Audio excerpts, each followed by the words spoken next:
മോന് കല്യാണപ്രായമൊക്കെ ആയില്ലേ? കല്യാണം ആലോചിക്കട്ടെ? ആക്ച്വലി അമ്മയ്ക്ക് അറിയാലോ, എനിക്കിപ്പോൾ കല്യാണത്തിനോട് വലിയ താല്പര്യമില്ലാത്തൊരു സ്റ്റേജാണ്. അല്ല, കല്യാണ പ്രായം ആയില്ലേ എന്ന് പറയുന്നത് എന്തുകൊണ്ടാണ്? ഇപ്പോഴത്തെ പിള്ളേരൊക്കെ ഒരു 25 വയസ്സ് 26 വയസ്സ് ഒരു ജോബായിട്ടൊക്കെയാണ് ഇപ്പോൾ എല്ലാ പിള്ളേരും കല്യാണത്തിന് ആ ഒരു ഇതില്ല. പക്ഷെ ഇപ്പോൾ എനിക്ക് തോന്നുന്നു നിനക്കും കല്യാണത്തിൻ്റെ ഒരു പ്രായമൊക്കെ ആകുന്നുണ്ട്. അപ്പം നമുക്ക് കല്യാണമൊക്കെ ആലോചിക്കാം. പിന്നെ നിനക്ക് ഇഷ്ടമുള്ള എന്ന് വെച്ച് കഴിഞ്ഞാൽ ഞാൻ ഇപ്പോൾ ഈ വേദി വെച്ച് പറയാം, നിനക്ക് ഇഷ്ടമുള്ള ആരാന്ന് വെച്ച് കഴിഞ്ഞാൽ ഞങ്ങളോട് പറഞ്ഞു കഴിഞ്ഞാൽ ഞങ്ങൾക്കും കൂടി ഇഷ്ടപ്പെടണം എന്ന് വെച്ചാൽ അങ്ങനെ അവരുടെ ആ ചെറുക്കൻ്റെ വീട്ടിലും ഇഷ്ടമാണെങ്കിൽ ഞങ്ങൾ ആ കല്യാണം നടത്തിത്തരും. എനിക്കങ്ങനെ ഒരു ഇഷ്ടമില്ല. സത്യം പറഞ്ഞു കഴിഞ്ഞാൽ എനിക്ക് കല്യാണം കഴിക്കാൻ തന്നെ പേടിയാണ്. കാര്യം എന്താണെന്ന് വെച്ച് കഴിഞ്ഞാൽ ഇപ്പം നമ്മൾ 3 പേരും ലൈക്ക് നല്ല ഫ്രണ്ട്ലിയാണ്. അപ്പോൾ വേറൊരു വീട്ടിലേക്ക് പോയി കഴിഞ്ഞ് കഴിഞ്ഞാൽ ചിലപ്പോൾ ഞാൻ അമ്മയോടും അച്ഛയോടും സംസാരിക്കുന്ന പോലെ ആ ഒരു ഫ്രീഡം ഒന്നും കിട്ടത്തില്ല. ഇപ്പം ഞാൻ കളിച്ച് ചിരിച്ച് സംസാരിക്കുന്ന ഒരാളായിരിക്കത്തില്ല ചിലപ്പോൾ ഞാൻ കല്യാണം കഴിച്ച് കഴിയുമ്പോൾ. ചിലപ്പോൾ നിങ്ങളുമായിട്ടുള്ള അറ്റാച്ച്മെൻറ്റ് കുറയും. എനിക്ക് അങ്ങനത്തെ ഒക്കെ ഭയങ്കര പേടിയുണ്ട്. അവരുമായിട്ട് എങ്ങനെ അഡ്ജസ്റ്റ് ചെയ്യും? അച്ഛയും അമ്മയും നിന്നോട് എങ്ങനെയാണ് സ്നേഹം കാണിക്കുന്നതെന്ന് വെച്ച് കഴിഞ്ഞാൽ അതേപോലെ തന്നെ ആ വീട്ടിലുള്ളവരും മോനോട് സ്നേഹം കാണിക്കും. എൻ്റെ ഒരു ക്യാരക്ടർ അമ്മയ്ക്ക് അറിയാമല്ലോ, ഞാൻ ഷോർട്ട് ടെമ്പേർഡാണ്, നന്നായിട്ട് ദേഷ്യപ്പെടും. ആദ്യം മാറ്റേണ്ടത് നിന്റെ ദേഷ്യമാണ്.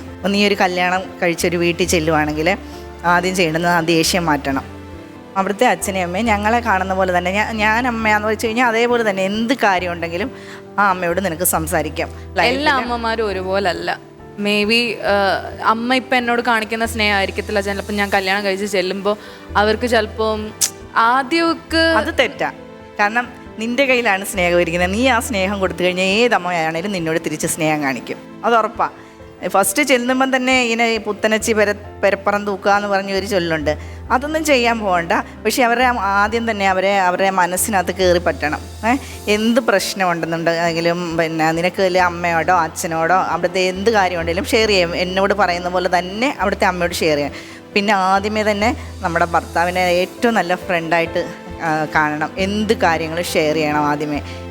പിന്നെ ചെന്ന് കഴിഞ്ഞാൽ ഉടനെ തന്നെ ഈ കുത്തിത്തിരിപ്പെന്ന് പറഞ്ഞൊരു കാര്യമുണ്ട്.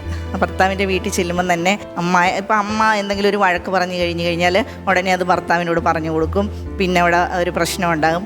ആദ്യമേ ആ കാര്യങ്ങളൊന്നും ചെയ്യാൻ പാടില്ല. എന്ത് കാര്യമുണ്ടെങ്കിലും അമ്മയോടും ഷെയർ ചെയ്യണം. എൻ്റെ ജീവിതത്തിൽ എനിക്ക് കിട്ടാതെ പോയ ഒരു കാര്യമാണ് ഞാൻ നിന്നിലൂടെ എന്ന് വെച്ച് കഴിഞ്ഞാൽ എനിക്ക് ഒത്തിരി സ്വപ്നമുണ്ട്. നിന്നെക്കുറിച്ച് ഒത്തിരി സ്വപ്നമുണ്ട്. എൻ്റെ എനിക്ക് അച്ഛ അതുപോലെ ഒരു മോളേ ഉള്ളൂ. അപ്പോൾ വേറൊരു വീട്ടിൽ ചെല്ലുന്നുണ്ടെങ്കിൽ അത് അവൾ നന്നായിട്ട് ജീവിക്കണം. എനിക്ക് നിന്നെ കല്യാണം കഴിപ്പിച്ചിട്ട് വേറൊരു വീട്ടിൽ കല്യാണം കഴിക്കണമെന്ന് ആഗ്രഹമാണ്. പക്ഷേ വേറൊരു വീട്ടിലോട്ട് പോകുമ്പോൾ എനിക്ക് ഭയങ്കരമായിട്ടൊരു വല്ലാത്തൊരു ഫീലാണ്. അത് കല്യാണം കഴിച്ച് ഞങ്ങളുടെ അടുത്ത് നിന്ന് അത് വേറൊരു ജീവിതമാണ്. കല്യാണം കഴിഞ്ഞ് പിന്നെ ഒരു രണ്ടാമതൊരു ജീവിതം ആണെന്ന് പറയാം. അപ്പോൾ ആ ഒരു ജീവിതത്തിൽ അവിടെ ചെന്നിട്ട് നിനക്ക് എങ്ങനെ അഡ്ജസ്റ്റ് ചെയ്യാൻ പറ്റും? നീ ഇനിയും ഞങ്ങളോട് കാണിക്കേണ്ട ആ ഒരു സ്നേഹത്തിന് കുറവ് വരുത്തുമോ? അങ്ങനെയൊക്കെ എനിക്ക് ഭയങ്കര അത് കാരണമാണ് ഞാൻ പറഞ്ഞത് എനിക്ക് കല്യാണം വേണ്ട. കാര്യം ആ ഒരു കൺസെപ്റ്റിനോട് എനിക്ക് വലിയ താല്പര്യമില്ല. ഞങ്ങൾ എത്ര കാലം നിന്റെ കൂടെ ഞാൻ ചോദിക്കട്ടെ, ഇപ്പോൾ ഒരു കല്യാണം കഴിച്ചാൽ മാത്രമേ ഒരാൾക്ക് ജീവിക്കാൻ പറ്റത്തുള്ളൂ? ഞങ്ങളുടെ ഒരു ആഗ്രഹമല്ല, എല്ലാ അച്ഛൻ്റെ അമ്മയുടെ ആഗ്രഹമാണ് മക്കളെ കല്യാണം കഴിച്ച് സേഫായിട്ടൊരു ഒരാളുടെ കയ്യിൽ. സേഫ് ആണോ എന്ന് നമ്മളെങ്ങനെ വിചാരിക്കും? അങ്ങനെയാണെങ്കിൽ ഈ ഭൂമിയിൽ ഈ ഭാര്യ ഭർത്താവ് ബന്ധങ്ങൾ മൊത്തം തകർന്നു പോകണ്ടേ?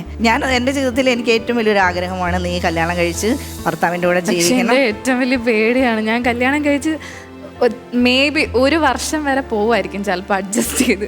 എൻ്റെ ഒരു ക്യാരക്ടർ വെച്ചിട്ട് അഡ്ജസ്റ്റ് ചെയ്ത് 1 വർഷം വരെ പോവുമായിരിക്കും. അത് കഴിഞ്ഞാൽ ചിലപ്പോൾ ഡിവോഴ്സ് ആയിക്കഴിഞ്ഞാൽ എന്ത് ചെയ്യും? എൻ്റെ ലൈഫ് പോയി. കല്യാണത്തിന് മുന്നേ തന്നെ ഞങ്ങൾ ഡിവോഴ്സ് എന്നുള്ളത് ഒരു തീരുമാനമാണോ മനസ്സിനകത്ത്? അല്ല അമ്മ, എൻ്റെ ഒരു ക്യാരക്ടർ വെച്ചിട്ട് ചിലപ്പോൾ എനിക്ക് അഡ്ജസ്റ്റ് ചെയ്യാൻ പറ്റത്തില്ല. എടി ഉണ്ടാവൂടി, നീ കല്യാണം കഴിച്ച് ആ വീട്ടിൽ ചെല്ലുന്ന തന്നെ ഇങ്ങനൊന്നും ആയിരിക്കത്തില്ല. നിൻ്റെ ഒരു കൺസെപ്റ്റ് ആയിരിക്കത്തില്ല അവിടെ നടക്കുന്നത്. നീ എൻ്റെ കാര്യം ആലോചിച്ച് നോക്ക്. എൻ്റെ ജീവിതത്തിൽ ഞാൻ അനുഭവിച്ച കാര്യങ്ങൾ, എനിക്ക് ഭർത്താവിൻ്റെ വീട്ടിൽ നിന്ന് ഇന്നേ വരെ ഒരു സ്നേഹം കിട്ടിയിട്ടില്ല. എനിക്ക് ഭയങ്കര ആഗ്രഹമായിരുന്നു എൻ്റെ അമ്മായിയമ്മ എന്നോടൊരു സ്നേഹവാക്ക്. ഇന്നേ വരെ എനിക്കതുണ്ടായിട്ടില്ല. അല്ലേ ബന്ധുക്കളോ നമുക്ക് ആരും ഇല്ലാത്തൊരവസ്ഥയല്ലേ നമുക്കിപ്പം. അപ്പോൾ അത് എൻ്റെ കുഞ്ഞ് എൻ്റെ ഏറ്റവും വലിയൊരു സ്വപ്നമാണ്. നീ ഒരു വീട്ടിൽ കല്യാണം കഴിച്ച് എന്നിട്ട് ആ ഫാമിലി എന്ന് വെച്ചാൽ ഞാനും അച്ചിയും ആ ഫാമിലിയും കൂടെ ഒന്നായിട്ട് ആ ഒരു ഒത്തൊരുമയിൽ ജീവിക്കുന്നത് എൻ്റെ ഏറ്റവും വലിയൊരു സ്വപ്നമാണ്. അതുകൊണ്ട് എൻ്റെ കുഞ്ഞ് അങ്ങനെ കല്യാണം കഴിക്കത്തില്ല എന്നുള്ളൊരു തീരുമാനമൊന്നും എടുക്കരുത്. കല്യാണം കഴിക്കണം. ആ വീട്ടിൽ പോയിട്ട് അഡ്ജസ്റ്റ് ആദ്യം ദേഷ്യം മാറ്റണം. പിന്നെ നല്ല രീതിയിൽ ഫുഡ് ഉണ്ടാക്കണം. ഫുഡ് ഉണ്ടാക്കാൻ അറിയാം. ഫുഡ് ഉണ്ടാക്കണം. ഭർത്താവിന് എന്തോ ഇഷ്ടമുള്ളത്, അവരുടെ വീട്ടിൽ എന്തോ ഇഷ്ടമുള്ളതെന്ന് വെച്ച് കഴിഞ്ഞാൽ ഞാൻ എനിക്ക് ഇഷ്ടമുള്ള ഫുഡ് ഉണ്ടാക്കും. അങ്ങോട്ട് നോക്കണ്ട, എന്നെ നോക്ക്. നിനക്ക് ഇഷ്ടമുള്ള ഫുഡ് മാത്രമായിട്ട് ഞാൻ എനിക്ക് ഇഷ്ടമുള്ള ഫുഡ് ഉണ്ടാക്കും. ഭർത്താവിന് ഇഷ്ടമുള്ള എന്തെങ്കിലും ഉണ്ടെങ്കിൽ അതും ഉണ്ടാക്കി കൊടുക്കും. ആ വീട്ടിലെ അച്ഛനോ അമ്മയ്ക്കോ എന്തെങ്കിലും വേണമെന്ന് പറഞ്ഞു കഴിഞ്ഞാൽ നീ എന്ത് ചെയ്യും? ചിക്കൻ ബിരിയാണി വേണമെന്ന് പറയാം, നീ എന്ത് ചെയ്യും? ഓൾറെഡി ഞാൻ വെജിറ്റേറിയൻ ആണെന്ന് അറിയാമല്ലോ.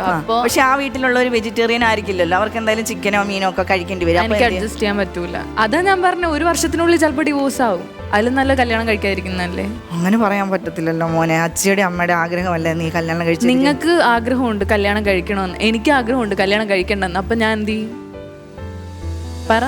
എനിക്കൊന്നും അറിയത്തില്ല ജീവിതത്തിലെ. അമ്മയുടെ അച്ഛയുടെ ആഗ്രഹത്തിന് വേണ്ടി മേ ബി ഞാൻ കല്യാണം കഴിച്ചെന്നിരിക്കും. പക്ഷെ ഞാൻ ചിലപ്പോൾ ഹാപ്പി ആയിരിക്കത്തില്ല എൻ്റെ ലൈഫിൽ. ചിലപ്പോൾ അച്ഛനും അമ്മേനെ ഞാൻ ഒരുപാട് മിസ് ചെയ്യും. പോയ കാര്യങ്ങളൊക്കെ എനിക്ക് കല്യാണം നടത്തിയിട്ടില്ല. എൻ്റെ അച്ഛനും അമ്മയും ഞാൻ അച്ഛൻ്റെ കൂടെ സ്നേഹിച്ചിറങ്ങിപ്പോയതാ. പക്ഷെ നിന്റെ കല്യാണമൊക്കെ എൻ്റെ ഏറ്റവും വലിയൊരു സ്വപ്നമാണ്.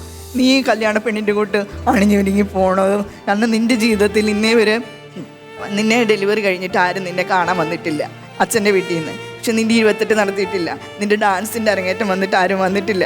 അങ്ങനെ നമ്മുടെ ജീവിതത്തിൽ ഒത്തിരി ഫംഗ്ഷനുകൾ ഉണ്ടായിട്ടുണ്ട്, ആരും വന്ന് സഹകരിച്ചിട്ടും ഒന്നുമില്ല.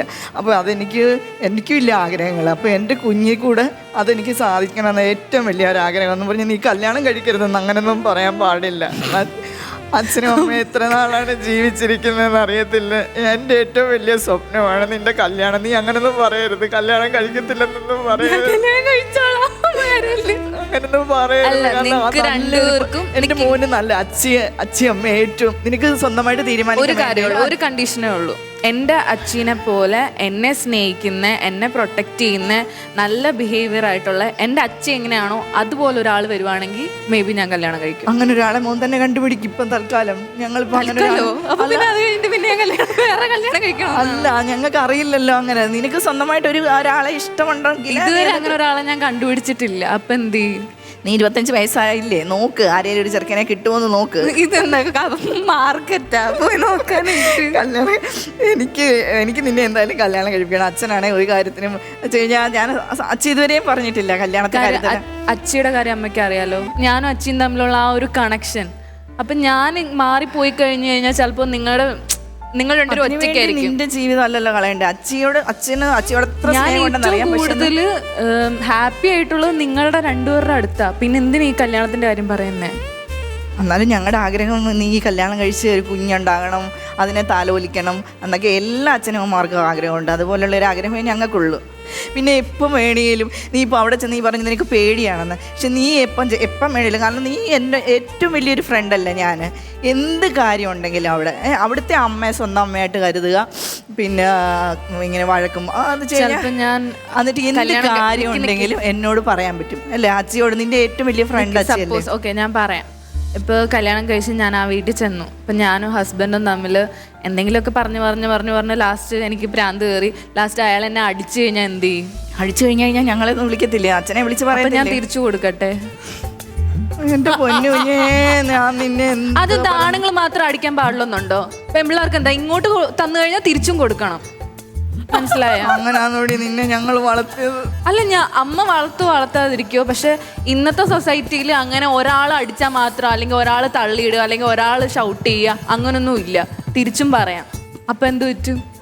ഞാൻ തിരിച്ച് പെട്ടിയും ബാഗും എല്ലാം എടുത്തോണ്ട് വീട്ടിൽ വന്ന് നിൽക്കേണ്ടി വരും. അപ്പൊ ഞങ്ങൾ സ്വീകരിക്കും ഞങ്ങളുടെ വീട്ടില് ഞങ്ങളുടെ മോളായിട്ട് തന്നെ. കല്യാണം വേണ്ട? കല്യാണം വേണ്ടതല്ല, കല്യാണം വേണം. 2 വർഷത്തിനുള്ളിൽ എന്തായാലും കല്യാണം ഉണ്ട്. ഇല്ല, ഞാൻ സമ്മതിക്കൂല.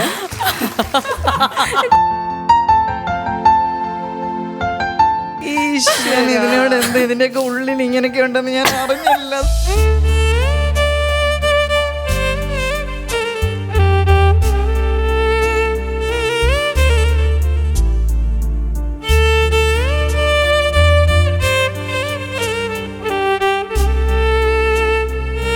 ഇപ്പൊ ശൈത്യടുത്ത് അമ്മ പറഞ്ഞു ആ ഒരാളെ കണ്ടുപിടിച്ച് നിങ്ങൾ ഫ്രണ്ട്സായി, നിങ്ങൾ മനസ്സിലാക്കി 2 വർഷം 3 വർഷമൊക്കെ സമയമെടുത്ത് കല്യാണം കഴിക്കാവുന്നതേ ഉള്ളൂ. അല്ലാണ്ട് നമുക്ക് ഒരിക്കലും ഒരു നല്ല ആളെ കിട്ടില്ല എന്ന് പറയാൻ പറ്റൂ? ശ്വേതാജി എന്താ തോന്നുന്നത്? ശ്വേതാജി മോളെ, അവള് ഈ പറയുന്നത് ഇങ്ങനെ ഇപ്പം ബലം പിടിച്ച് കല്യാണം എപ്പോഴും എന്നോട് പറയുന്ന കാര്യമാണ്. ശരിക്കും എനിക്ക് കല്യാണം ഒന്നും വേണ്ട, ഞാനിങ്ങനെ എന്നാൽ ഞങ്ങളുടെ ജീവിതത്തിൽ നടന്നുകൊണ്ടിരിക്കുന്ന ഒരു കാര്യം അവളുടെ മനസ്സിനകത്ത് ഇങ്ങനെ കയറി കിടക്കുക. കല്യാണം കഴിച്ച് കഴിഞ്ഞ് കഴിഞ്ഞാൽ ഇങ്ങനെ വീട്ടുകാരുമായിട്ട് ഇങ്ങനെ ഉണ്ടാകുമോ, അങ്ങനെയൊക്കെ ഒരു പേടി ഉള്ളിലുള്ളത് കൊണ്ടാണ് അവൾ എപ്പോഴും ഇങ്ങനെ പറയുന്നത്. പക്ഷേ ഞാൻ എപ്പോഴും അവളോട് പിന്നെ എപ്പോഴും പറഞ്ഞുകൊണ്ടിരിക്കും, പിന്നെ മോനെ കല്യാണം, നമുക്ക് കല്യാണം വേണം അങ്ങനെയൊക്കെ പറയും. പക്ഷേ ഇവളെപ്പോഴും കല്യാണം വേണ്ട എന്നുള്ളൊരു, ഇപ്പം ഇവിടെ ഇങ്ങനെ പറയുമെന്ന് ഞാൻ ഒരിക്കലും കരുതിയില്ല ഇവള് കല്യാണം വേണ്ടെന്നൊന്നും.